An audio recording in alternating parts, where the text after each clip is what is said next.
When we talk about the I Ching, we talk about a lot of different kind of details that Westerners usually don't know.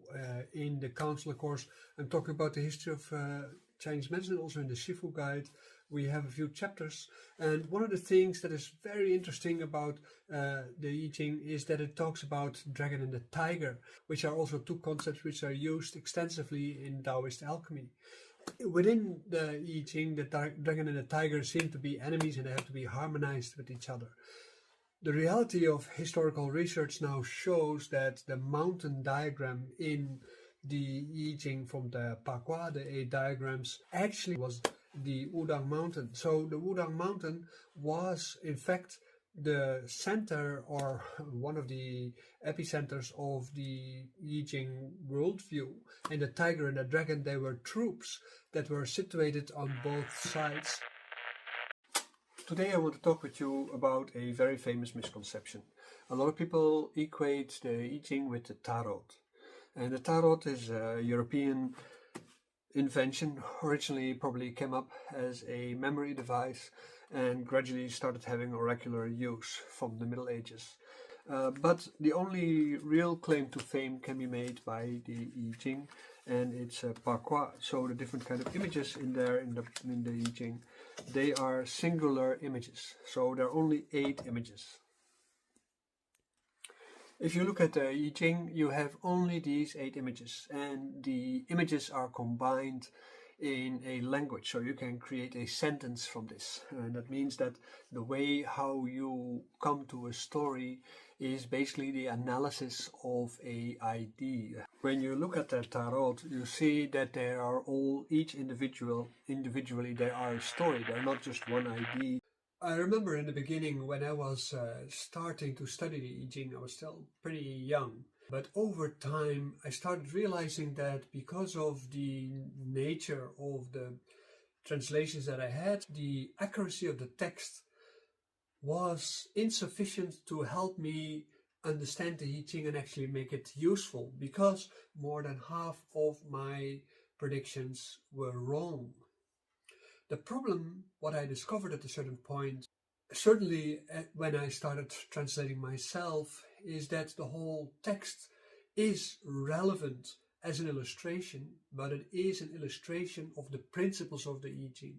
So that means that the I Ching in itself is not the text, but it is the diagram. So people are nitpicking sometimes on the meaning of words and concepts and so on, and these words and concepts are definitely important. But the structure of the I Ching was the most important part. The I Ching is in itself not complicated. At the moment when you are studying the I Ching, it is relatively easy to apply it directly. But to be able to comprehend your question, this is usually the most difficult thing. To comprehend your question, first of all, you need to understand how the hexagrams are being built and how the lines are being related to each other. But first of all, most of all, you have to understand the internal logic of your question. When is your question actually an answer to what you are wondering? So then at that moment, you do not ask the I Ching a question, but the I Ching tells you that you are bothering it. But the I Ching tells you that you are bothering it. Or it gives you a nonsense answer.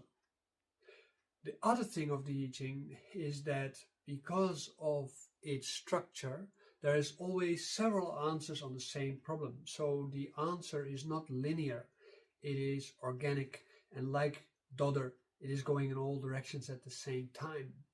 This is also what it talks about in the I Ching. Truth is relative. Most people have a universalist outlook on the world, and universalism is absolutist. It's black and white. It is simplified. It is simplistic. And as a result of that, it will never lead to the truth. And the truth of a situation is also the deconstruction of that reality that you think you are taking into account. So talking about the I Ching is a complicated something. One of the main aspects that the I Ching try to tell you or try to teach you is to take life as a meditation. To take life as a meditation is not in itself an act of being a meditative state, because Tai Chi Chuan and Qigong, Daoyin and so on, they show pathways to incorporate meditation in your daily activities, which in the West sometimes is being perceived as mindfulness, while it is in fact more because it is the rootedness into a cosmological reality, much more like how the ancients used to live. But the other aspect is that because of that, actions have to be streamlined. This streamlining is called ritual. So this is why we call the I Ching the I Ching of ritual.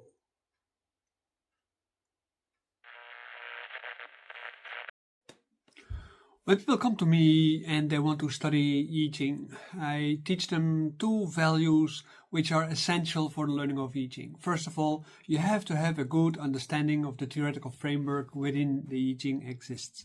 That means that you have to learn how to throw coins, but you also have to learn how to interpret what is yin yang, wu xing, and so forth and so forth. All kind of aspects and levels that are important. But the second most important is that you have to have enough practice.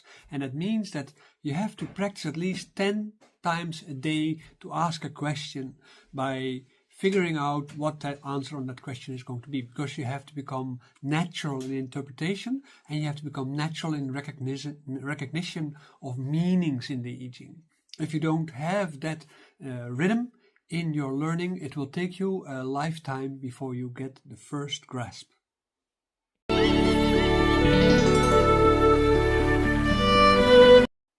This is the Pakwa.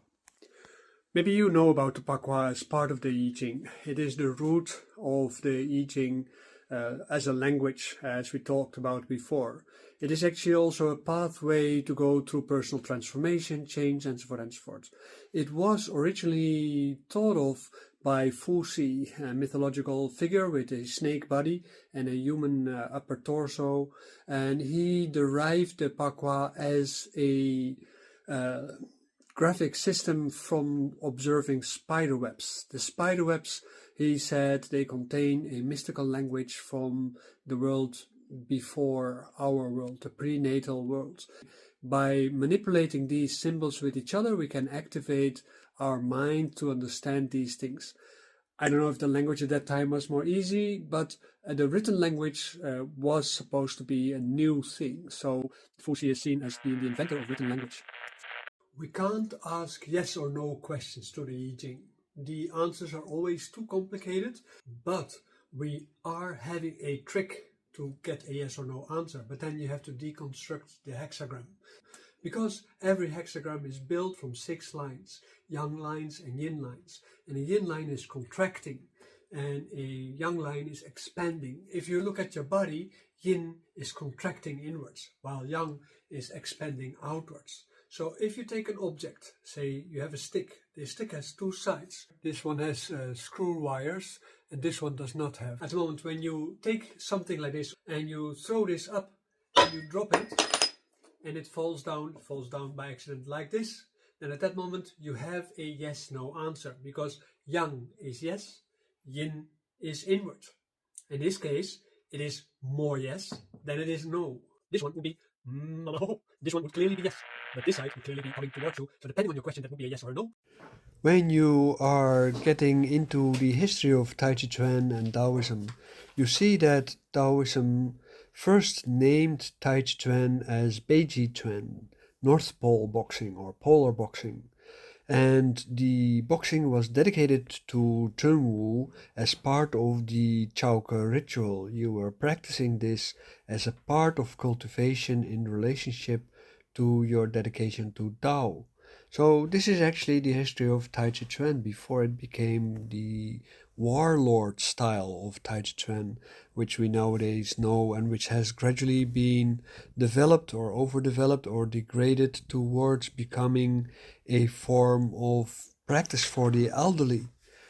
The reality of Tai Chi Chuan is that you should start learning it from a young age to be able to optimize your body for old age. If you start on old age, there's less to be achieved.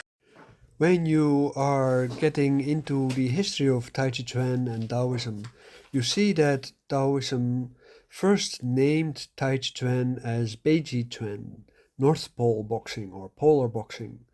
And the boxing was dedicated to Chunwu as part of the Chauke ritual. You were practicing this as a part of cultivation in relationship to your dedication to Tao. So this is actually the history of Tai Chi Chuan before it became the warlord style of Tai Chi Chuan, which we nowadays know and which has gradually been developed or overdeveloped or degraded towards becoming a form of practice for the elderly. The reality of Tai Chi Chuan is that you should start learning it from a young age to be able to optimize your body for old age. If you start on old age, there's less to be achieved.